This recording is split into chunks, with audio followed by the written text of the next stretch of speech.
Today I thought we'd take a look at Japanese white pine.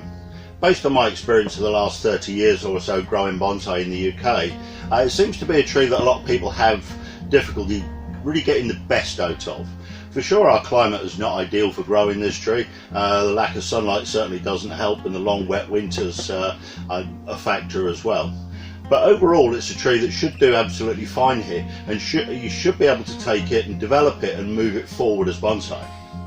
Now, as I said, based on my experience of 30 years, we're often buying collections here, and usually we get a white pine. And generally those trees are leggy, they're weak, they're a little yellow, the foliages are very small, the buds are very weak, and they're quite poorly. And that's exactly what this was. I bought this tree as part of a collection earlier this year, right at the beginning of the year, and it was, while it looked reasonable, much as it does today, it was yellow, it was very poorly, and it was in a very, very bad state. The foliage, the needles were absolutely tiny. There was one tiny bud in the end of most of the shoots, and it was really in a poor way.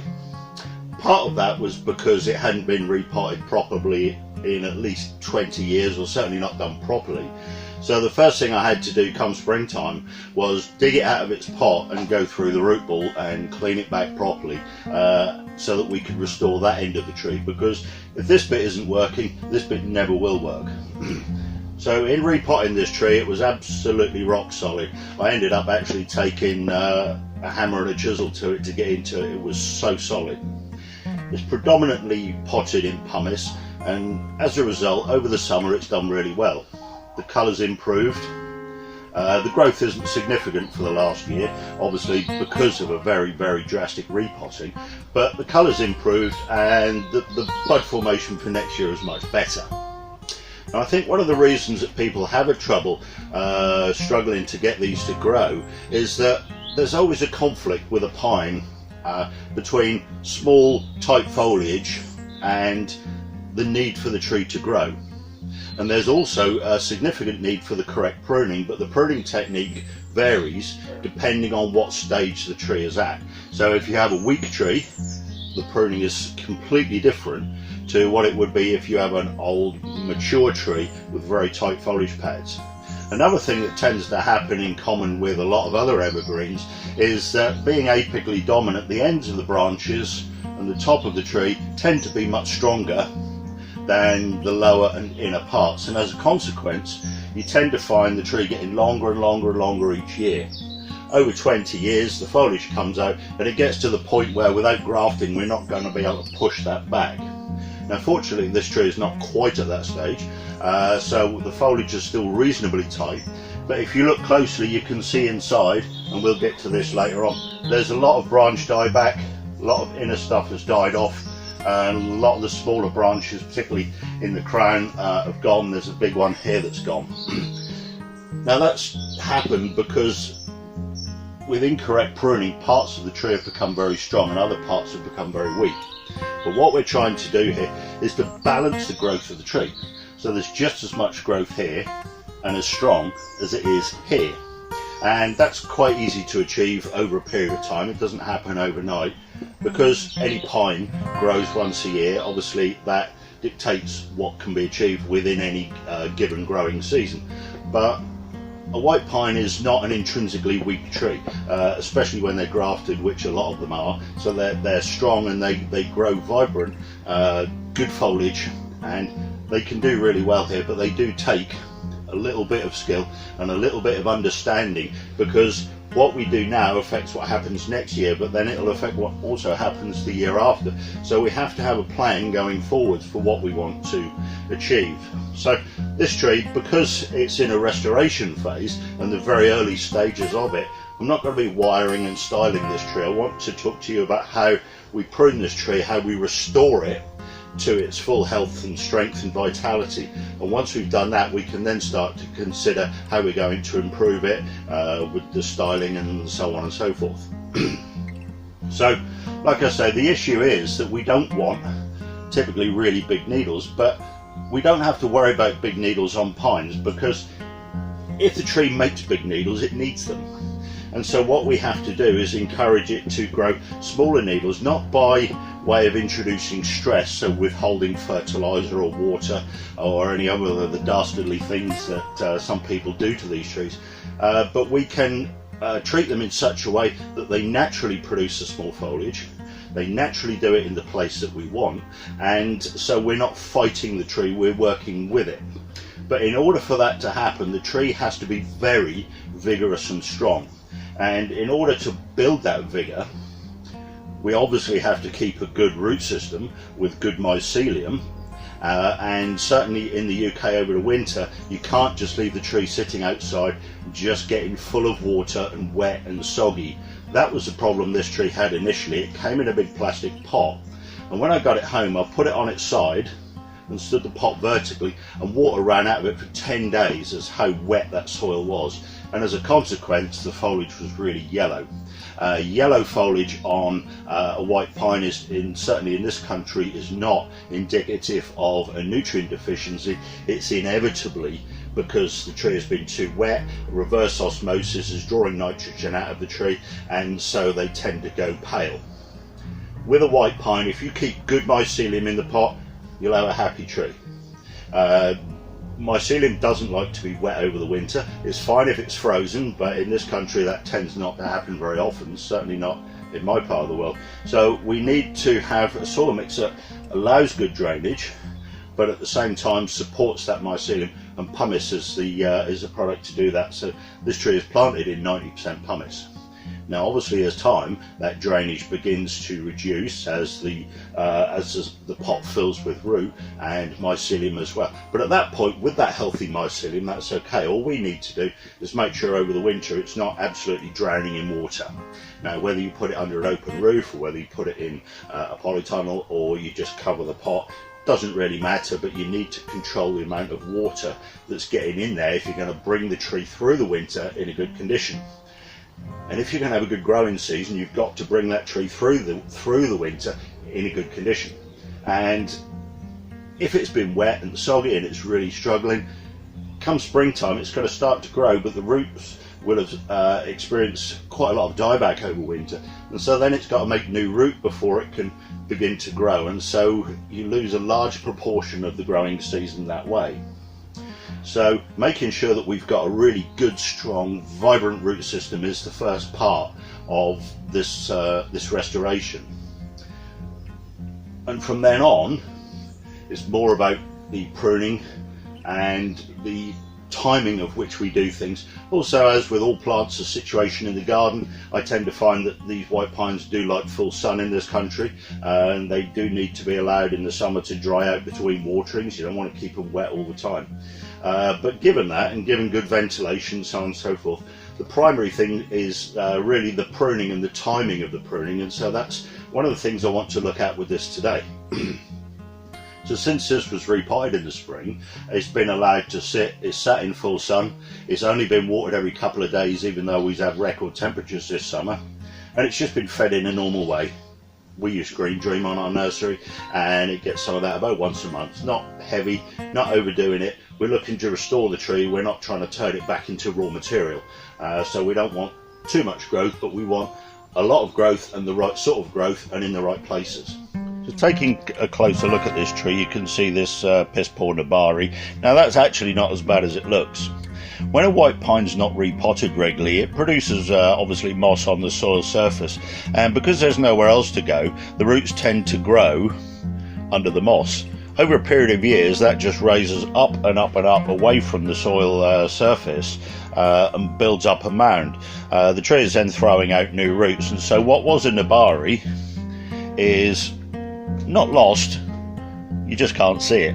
And so a lot of these roots that you can see here, these are just adventitious roots. You can see this one here, this has come up from the ground, it's gone up here and disappeared back under there.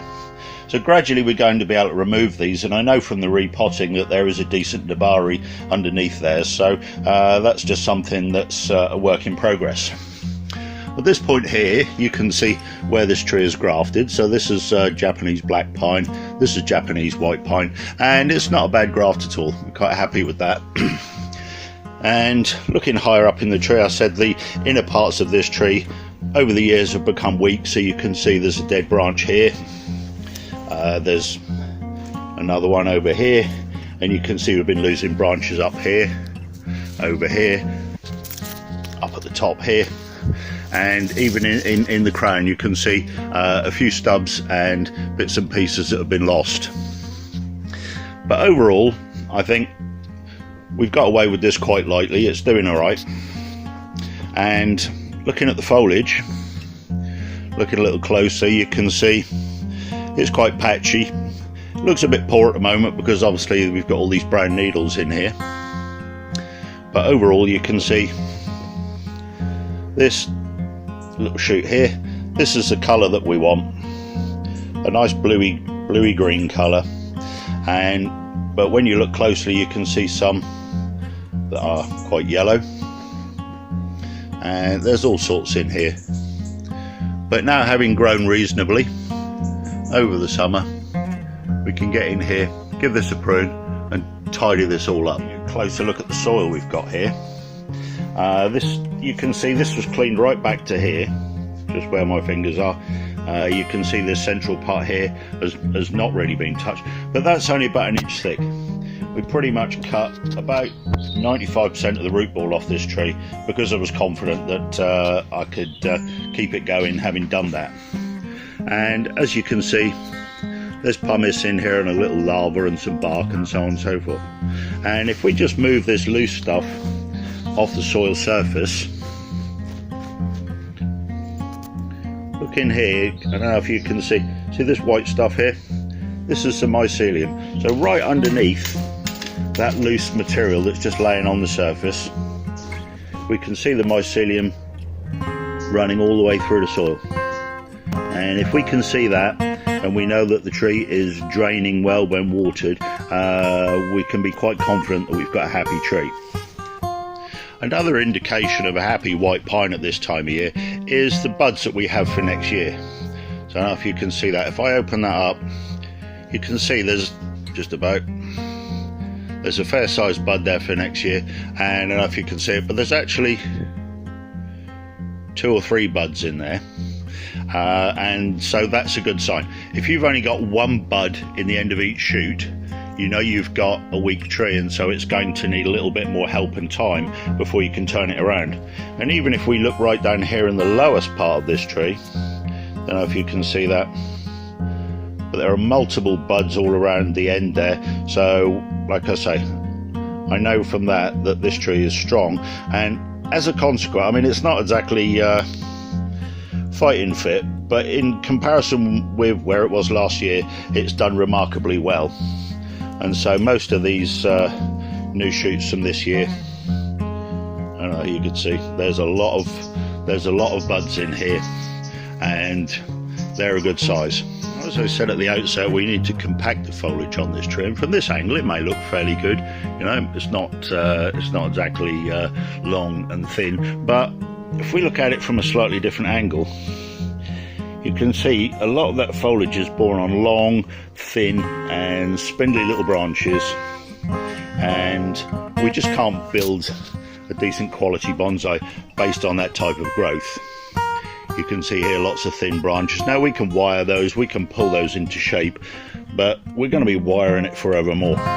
So the purpose of this technique is to actually push a lot of this growth back. Unfortunately, this tree is in a state that's going to allow us to do that. Quite difficult for me to show you, but if you look at the foliage of this tree, ignoring the brown needles, you can see that there's some of them that are quite green, olive in colour, as opposed to the ones which are that nice grey-blue colour.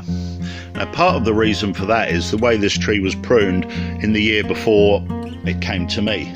And if we look at this as an example, you can see here we've got this dull green piece on the top, we've got this nice little blue shoot at the back here. Now the reason that's done that is you can see the little white end there, somebody's pruned that last year, but they've left no buds. So as a consequence, that shoot is just biding its time until next year it drops those needles and becomes a dead twig. Fortunately, there was a little bud behind here which has popped up, and that's now got bigger. So that means we're going to be able to prune at least to that point and get rid of this grey piece on the end. And going around this tree, there are an awful lot of those. You can see this one here. This one's been pruned, there was no buds left on it, and so as a consequence that's all gone yellow. And there's another piece over here which you can see is really quite poor. If you look at this one, this is the right colour, this is the wrong colour. So the first thing I need to do really is go through the whole tree, brush out all the brown needles, all the stuff that we don't need, and then we're going to get rid of all these ones that have been pruned, like here again. And you can see in the ends there's no buds, so after it was pruned the buds didn't fire up.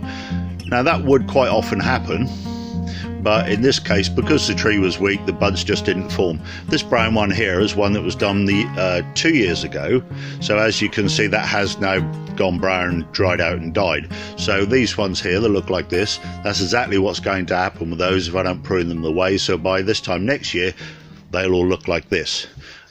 So looking at the growth on this pine, we'll start on this first branch at the bottom, and you look at these branches and you can see, thankfully, we've got small buds further back here along these branches.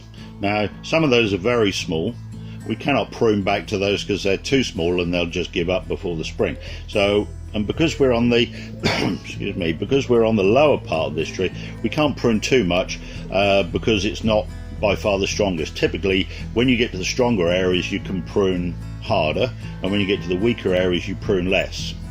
Now back budding in pines is not entirely triggered by pruning. If we just prune hard, all we typically do is weaken the plant to the point where it doesn't produce back buds. Because this tree is reasonably strong now, we can begin to push some of this back. So looking at this shoot, we've got one of these blind shoots on here with no buds in it. We've got a good one on here. So in this instance we can cut back thus, and you can see now that line has got 3 buds on it, and that's enough to keep that line going, and so that's going to grow next year, and then as that develops then we can push that back and shorten that back.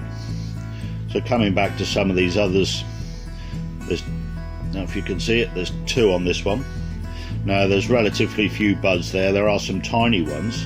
So in this instance we can take that piece away because it's old and weak. So we've got this year's needles, last year's needles, and the year before. Now they're still green, they'll go brown next year.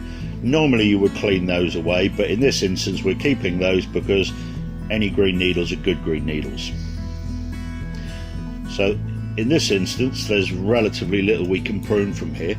You can see this lump on the end here, there's a lot going on there, so we could just take a little piece from there. Next we come back to the next one, some dead pieces in here we can remove, and again there's quite a lot on the end here we can take here. So that's only 2 or 3 cuts on that branch pad there, but that's sufficient to encourage some back budding, but at the same time it leaves enough foliage to produce energy, and if we don't produce energy in this tree we're never going to get the back buds. The back budding doesn't come from the pruning, it comes from the energy that's developed jointly between the foliage and the root mass. So as I said, we're looking at pruning the strongest parts of this tree to help to balance the vigour. We're not only looking to balance the vigour from the top to bottom of the tree, but also from the ends to the inner parts. And as I said, because of the neglect this tree has suffered, the inner parts of this are quite weak. And as you can see from this area here, hopefully, you can see this is really strong. And so again, looking at that shoot there, if you can see that, we've got a lot going on there, we've got a lot of foliage here, we've got still some blind shoots, and we've got really good strong buds in all of those. So in that instance, because it's strong, we can take quite a big piece like that. And then looking at the individual ends, some of these are very strong, so again we can thin those back just a little. We don't want to overdo it because, as I said, we're going to weaken it, but just taking the very strongest tips that's going to really make a big difference for this tree overall.